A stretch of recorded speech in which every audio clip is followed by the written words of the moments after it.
디모데전서 2장 1절에서 4절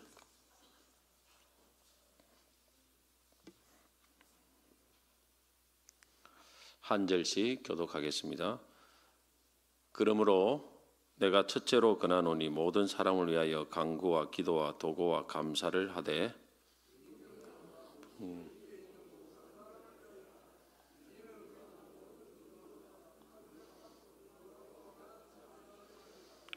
이것이 우리 구주 하나님 앞에 선하고 받으실 만한 것이니 하나님은 모든 사람을 받음 내리시기를 원하느니라. 아멘. 제가 다른 설교를 하려고 다 준비해놨다가 설교 이 원고를 제가 두 가지를 들고 왔어요. 두 가지를. 저녁에 제자 훈련을 마치고 저녁 늦게 이렇게 인터넷 검색을 하는데 아마 여러분 아시는 분은 아실 거예요. 저녁 늦게 대통령께서 그 비상계엄을 선포를 했습니다. 사실 비상계엄을. 지금 깜짝 놀래가지고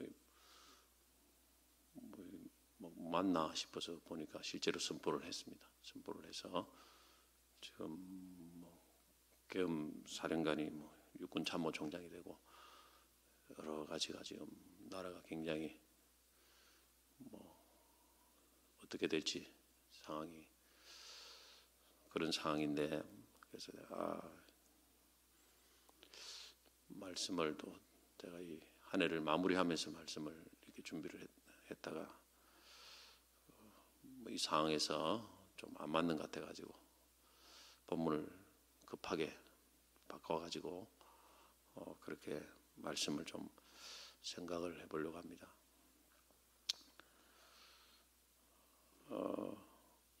성경에서 보면 한 나라의 왕이 그 한 나라의 왕이 어떤 왕이냐에 따라서 그 왕이 이렇게 재임할 당시 나라가 부강하기도 하고 또 나라가 무너지기도 했습니다. 이스라엘 나라에서 어찌 보면 가장 이렇게 안정적인 그 부강한 그런 시기를 누렸을 때는 다윗 왕 그리고 솔로몬 왕 전반기 그 정도라고 볼 수가 있는데,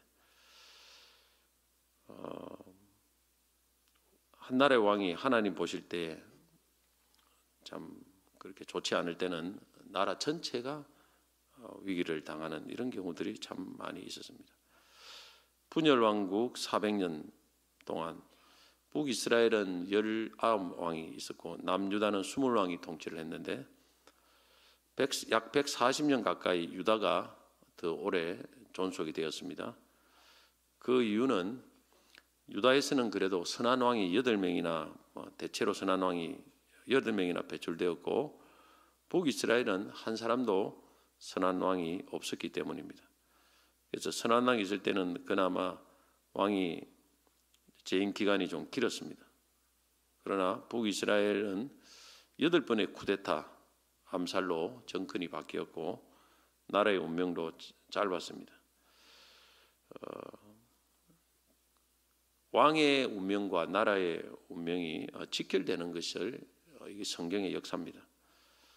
나만 잘하면 되겠지 우리가 생각을 하지만 절대 그렇지 되지 않습니다.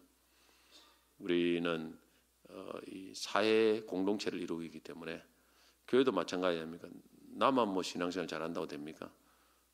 교회가 어려워지면은 수많은 성도들이 흩어집니다. 우리는 그 예를 많이 봐왔고 아무리 그 중에 자신이 열심히 신앙생활 잘하는 사람도 아니겠습니까? 그런데 결국 교회 공동체가 결국 그분도 지도자지요, 지도자. 하나님이 세운 지도자들이 문제를 일으키고 시끄러울 때는 그 교회 공동체는 여지없이 무너지게 되어 있습니다.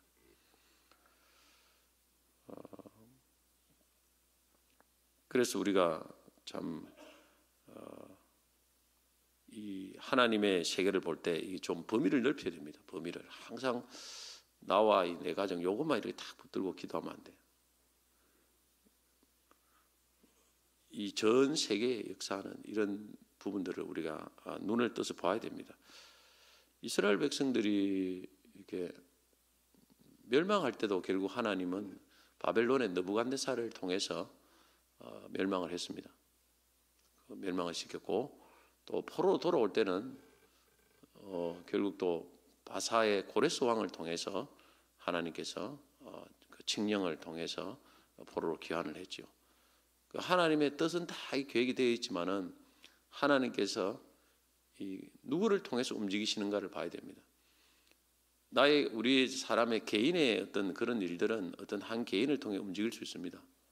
그런데 나라의 전체 일은 어떤 힘이 없는 개인을 통해 움직이지 않고 그 나라를 다스리는 큰 권세 있는 자를 통해서 하나님께서 흥망성쇠를 가져온다는 것을 우리는 구약 역사를 통해서 수없이 많이 봐왔고 사사시대 약 350년간도 끊임없이 하나님께서는 그런 역사를 반복했습니다.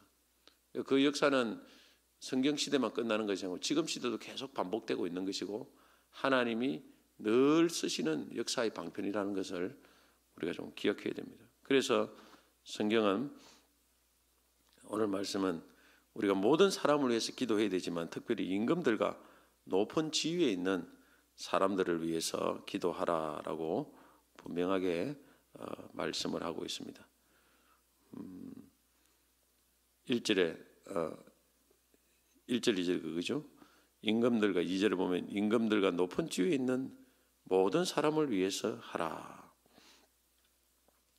북이스라엘이 사실은 멸망할 때도 친애굽 정책을 펴다가 호세아 때 멸망을 했죠. 왕이 사실 외교 노선을 잘못 가진 거예요. 사실 친애굽을 하면 안 되는데 계속 뭐가 뭐 씌었는가 계속 호세아 왕은 친애굽 정책을 펴는 거예요. 사실 뭐 그것도 반대하는 사람도 아니겠습니까? 많이 반대를 하고 선지자들도 그렇게 하지 말라고 해도 그 귀에 안 들어오는 거예요. 사실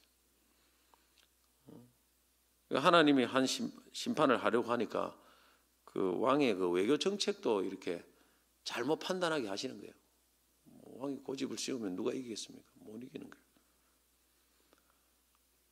거예요. 우리가 교육 정책이라든지 교육 정책 수장 뭐 이런 여러 가지 정책을 담당하는 이런 분들을 위해서 기도하지 않을 수 없는 거예요. 한 번 잘못되면 전체가 모든 게 잘못되니까.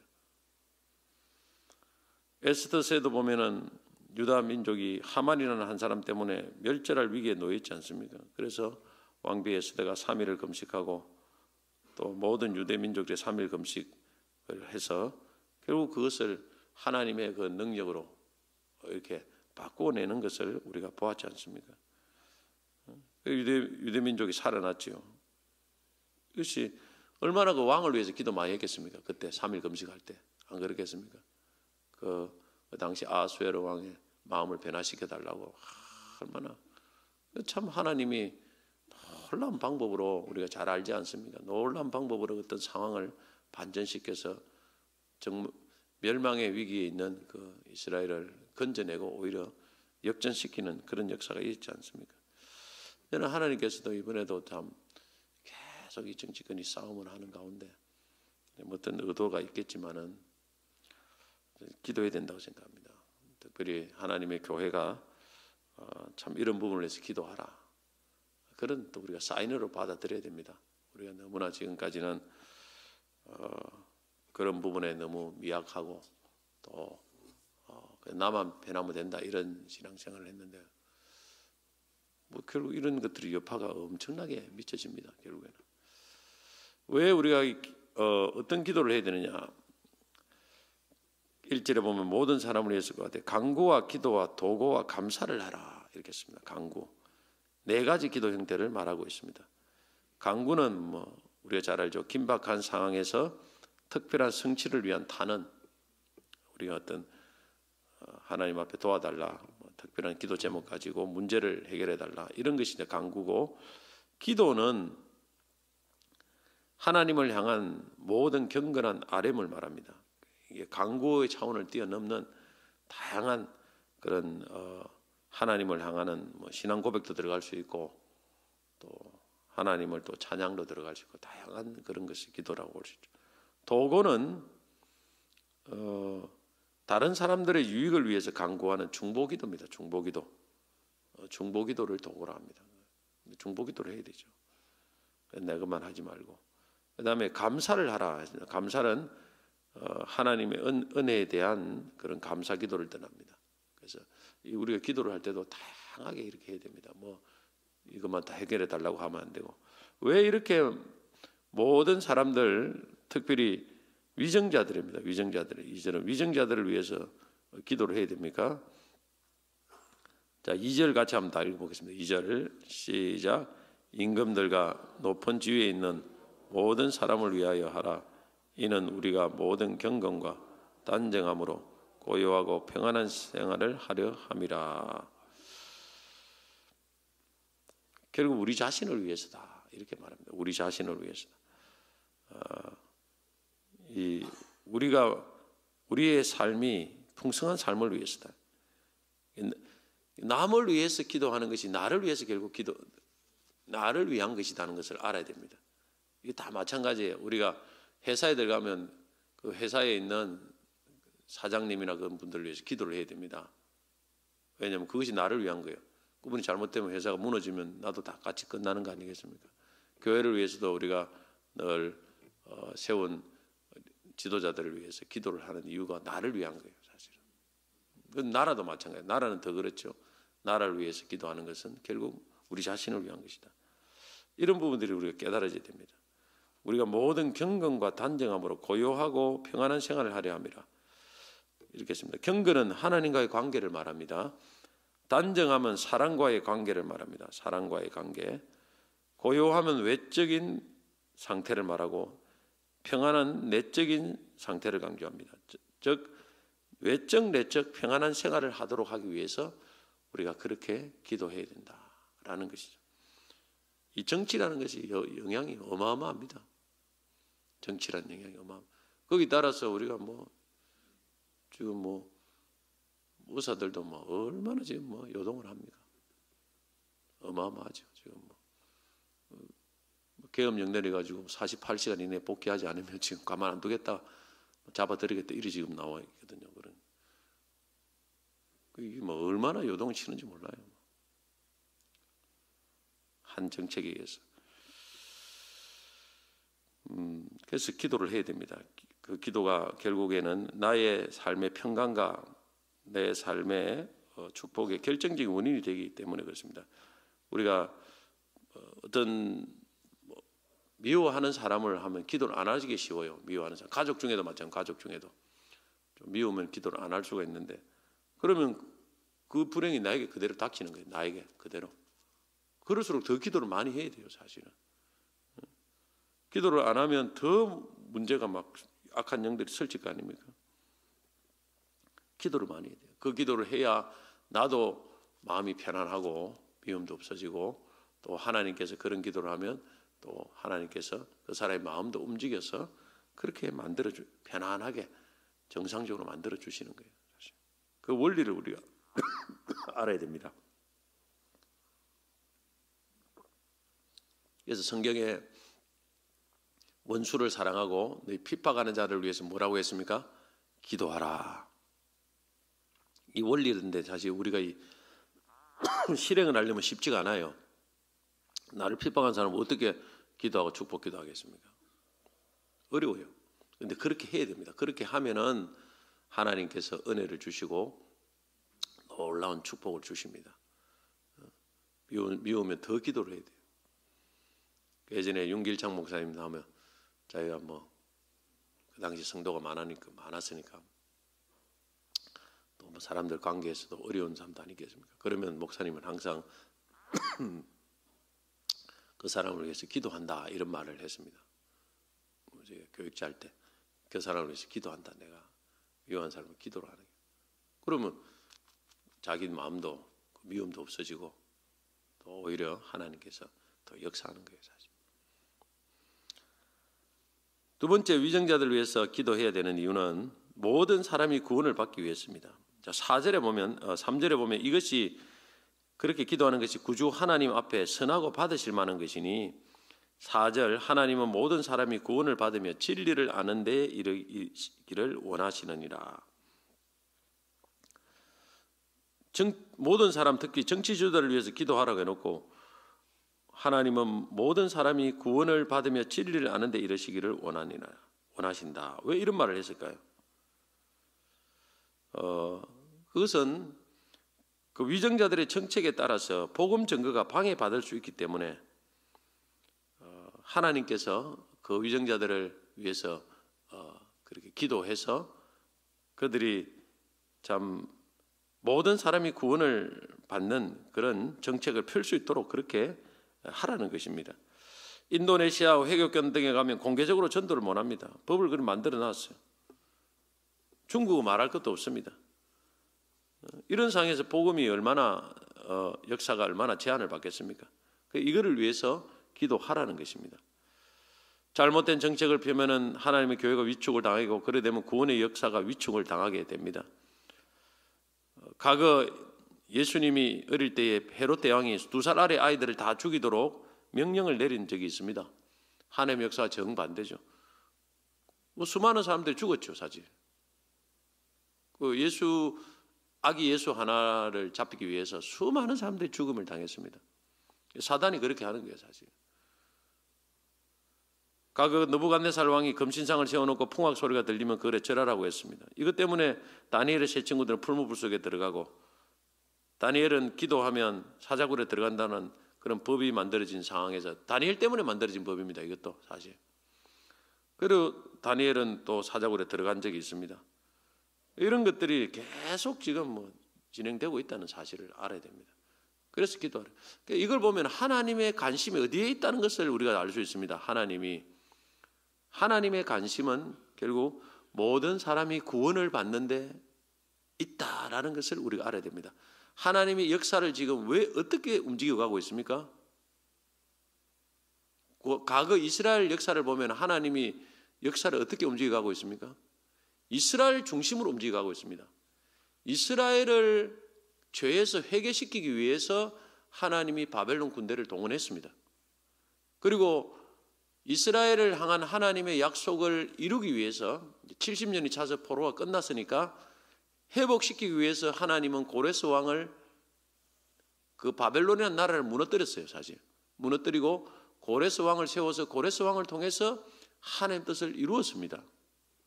그러면 이 땅에 일어나는 수많은 일들이 누구를 중심으로 하나님이 역사하시겠습니까? 그것은 하나님의 백성입니다. 하나님의 교회입니다. 이걸 우리가 아셔야 됩니다. 우리가 세상 사람들이 보는 관점하고 영 다른 관점으로 바라볼 필요가 있다는 것입니다. 하나님의 교회가 참 믿음 안에 설 때는 하나님께서 뭡니까? 그 교회 때문에 이 민족을 축복할 수 있다는 거예요. 그리고 하나님의 교회에 뭔가 사인을 보내고 싶을 때는 하나님께서 이런 원리를 적용해 보면 또 하나님 정치 지도자를 통해서 뭔가 다른 사인을 보낸다는 거예요. 그러니까 우리가 예수를 믿는 성도들은 세상 사람들과 똑같은 관점으로 보지 말고 영적인 관점에서 하나님께서 이루어왔던 모든 일들을 왜 그렇게 하시는가 그걸 캐치하고 또 하나님 앞에 바른 관계를 유지를 해야 됩니다. 그리고 바른 기도를 해야 됩니다. 할렐루야. 하나님의 역사의 중심은 교회입니다. 교회.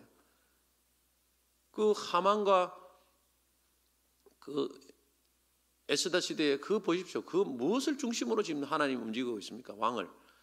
그 하나님의 교회예요. 그냥 흩어진 백성들, 포로대에서 살고 있는 그 백성들을 위해서 지금 하나님은 계속 관심을 보고 있는 거예요. 하나님께서도 이 민족을 막 움직여 가실 때도 어떻게 하나님의 많은 백성들이 영혼을 구원받을까? 그리고 하나님 백성들이 어떻게 하면 정결하게 될까? 이런 관점에서 모든 것을 움직여 가고 있습니다. 할렐루야. 그를 보면은 하나님 뜻이 보인다 이 말입니다. 경제의 관점에서 보면 안 되고 그냥 하나님이 교회의 관점에서 그리고 하나님이 기뻐하는 일을 원하시는 그 관점에서 하나님 기뻐하는 게 뭐겠습니까? 크게 보면 두 가지예요. 뭐 첫째는 영혼들이 구원받는 것이고, 둘째는 하나님 백성들이 거룩입니다. 하나님 백성들이 하나님 뜻대로 살아가는 것입니다. 어려운 거 하나도 없어요. 이 두 가지가 하나님이 기뻐하는 뜻입니다. 그래서 전도하고 제자 만들어 이 세상을 하나님 뜻대로, 말씀대로 세상이 살아가도록 만드는 것이 하나님 뜻입니다. 딴 거 하나도 없어요. 이 두 가지만 교회 잘하면 하나님께서 모든 것을, 여러분 우리의 삶의 모든 것을 평안하게 해주십니다. 사실은 개인도 마찬가지 아닙니까? 그의 나라와 의를 구하라 할 때 이 딱 두 가지예요. 사실은 그의 나라와 의라는 것은 여기에 하나님의 포커스를 맞추고 있다는 거예요. 사실 여기에 최관심을 가지고 있습니다. 그런 관점에서 보면 이 시대에 보면 참 하나님 교회가 우리를 돌아봐야 됩니다. 우리 자신들을 하나님 앞에 우리의 기도가 어찌 보면 너무너무 참 우리 중심의 기도를 너무 많이 하고 있는 것 아닌가. 내 거 내가 요것만 잘 되기를 위한 이런 기도에서 폭을 넓혀야 되는 거예요. 폭을 넓혀서 정말 영혼 구원, 기뻐하는 구원, 거룩을 위한 기도, 그리고 하나님 나라를 위한 기도로 이 폭을 넓혀가야 됩니다. 하나님께서 이 기도를 기뻐하십니다. 그런 기도를 많이 올리면 하나님께서 얼마나 기뻐하겠습니까? 우리 그동안 정말 이기적인 신앙생활을 다시 한번 우리가 돌아봐야 됩니다. 그리고 하나님 뜻과는 무관했던 우리의 신앙생활 있는가를 돌아봐야 됩니다. 그리고 하나님 나라를 먼저 구하지 않고 있던 우리 신앙생활을 돌아봐야 됩니다. 그리고 세상과 타협했던 신앙생활을 돌아보고 이런 상황이 나오면 다시 하나님 앞에 회개를 해야 됩니다. 회개하고 하나님이 정말 우리가 무엇을 어떻게 하나님 앞에 다시 돌아가야 될지를 다시 한번 점검하는 그런 기회로 삼아야 됩니다. 보통은 우리가 개인적으로 큰 문제가 생기면 우리가 보통 첫 번째가 뭡니까? 우리 자신이 회개할 걸 찾지 않습니까? 찾고 기도하지 않습니까? 나라적인 문제가 생겨도 그러면 회개할 걸 찾아야 돼요. 역사가 그랬습니다. 역사가. 북한에도 저 평양에서 신사참배 총회, 장로교 총회 할 때 신사참배 가결 하고 나서 북한 땅은 공산주의가 됐습니다. 지금까지도 북한 땅이 회복이 되지 않고 있습니다. 바로 거기서 이 동양의 예루살렘입니까? 그리고 불리는 그 평양 땅에, 그렇게 평양 땅에 정말 기독교가 너무너무 융성했다고 합니다. 평양이. 그곳에서 하나님이 가장 싫어하는 우상 숭배를 그것도 총회에서 가결을 한 거예요. 사실.